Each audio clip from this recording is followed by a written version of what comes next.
الحمد لأهله والصلاة لأهلها اما بعد۔ آج ہم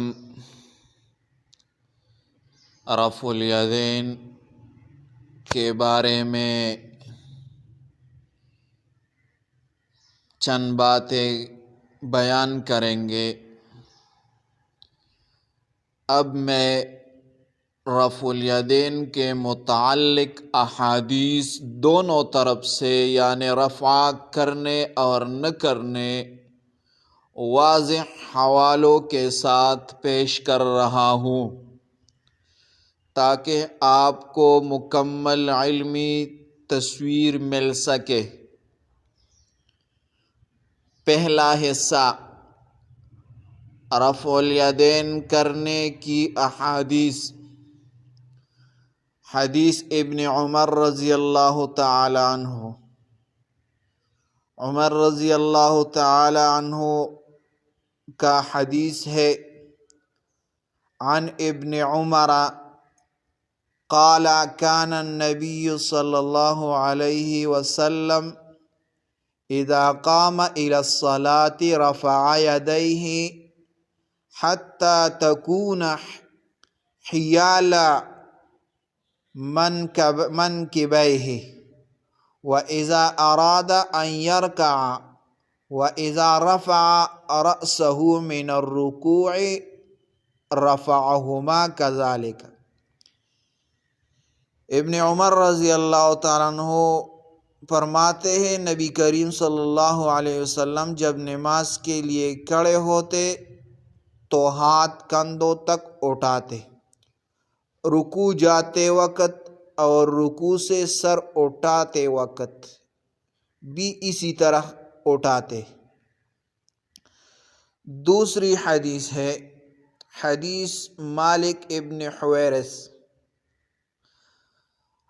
یہ فرماتے ہیں رأیت رسول اللہ صلی اللہ علیہ وسلم اذا کبر رفع یدیہ حتی یحاذی فروع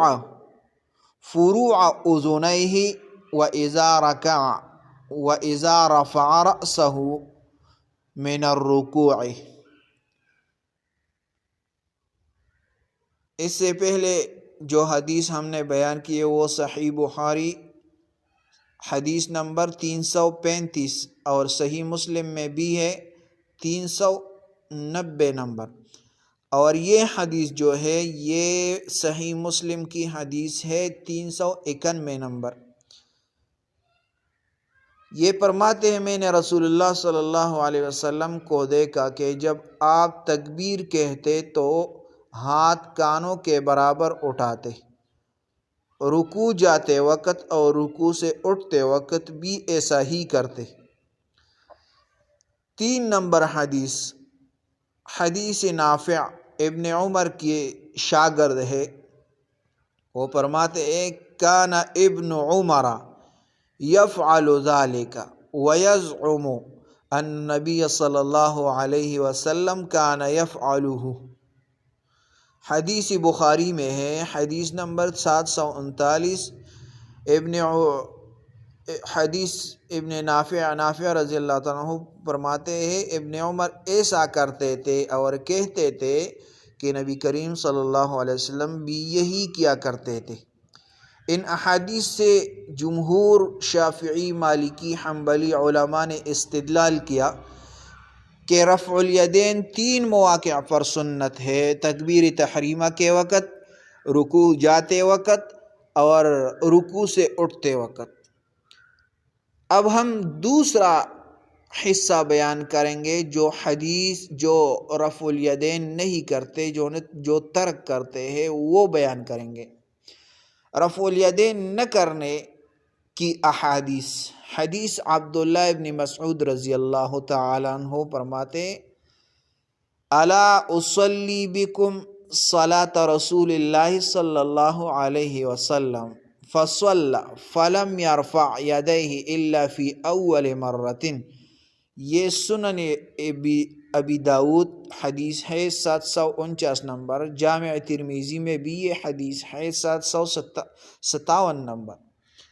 ترجمہ یہ ہے، ابن مسعود نے فرمایا کیا میں تمہیں نبی علیہ السلام کی نماز نہ پڑھا دوں؟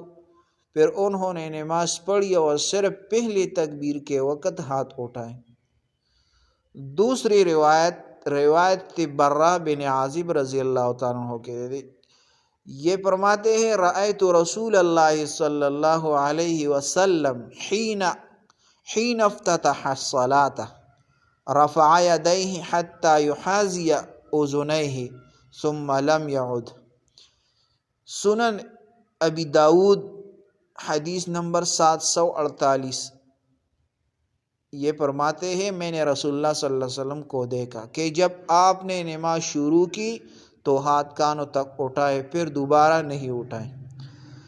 تیسرا حدیث روایت عبداللہ ابن عباس رضی اللہ تعالیٰ عنہ کرتے ہیں، وہ فرماتے ہیں ان النبی صلی اللہ علیہ وسلم کان یرفع یدیہ عند افتتاح الصلاة ثم لا یعود۔ دارقطنی کی حدیث ہے 1052 نمبر، فرماتے ہیں نبی علیہ السلام نماز کے آغاز میں ہاتھ اٹھاتے تھے، پھر دوبارہ نہیں اٹھاتے تھے۔ ان احادیث سے احناف استدلال کرتے ہیں کہ رفع الیدین صرف تکبیر تحریمہ کے وقت سنت ہے، باقی مواقع پر نبی علیہ السلام نے بعد میں ترک کر دیا۔ بعض علماء کے نزدیک یہ عمل ابتدائی اسلام میں تھا، پھر منسوخ ہو گیا۔ موازنہ اور نتیجہ، پہلو رفع الیدین کرنے والے دلائل، رفع الیدین نہ کرنے والے دلائل۔ راوی ابن عمر، مالک ابن حویرث، ابن مسعود، برہ ابن عازب، ابن عباس۔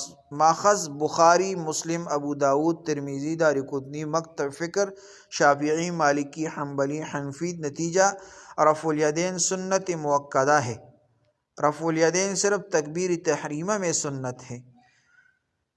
علمی خلاصہ کیا ہوا نبی علیہ السلام سے دونوں عمل منقول ہیں، اختلاف تنازع کا نہیں بلکہ تنوع کا ہے۔ جو رفع الیدین کرے وہ سنت پر ہے اور جو نہ کرے وہ بھی سنت پر ہے، کیونکہ دونوں طرز نبی علیہ السلام سے ثابت ہیں۔ تو یہ مسئلہ ہم نے بیان کیا، دونوں طرف سے جو دلائل تھے وہ ہم نے بیان کیے۔ یہ سن لے اور دوسروں کے ساتھ شیئر کرے تاکہ اس پر جھگڑے نہیں کرے، اور اس پر اور جھگڑا ہم نہیں چاہتے کہ کسی چھوٹی بات پر ہم جھگڑے کرتے ہیں تو یہ ان لوگوں تک پہنچائے۔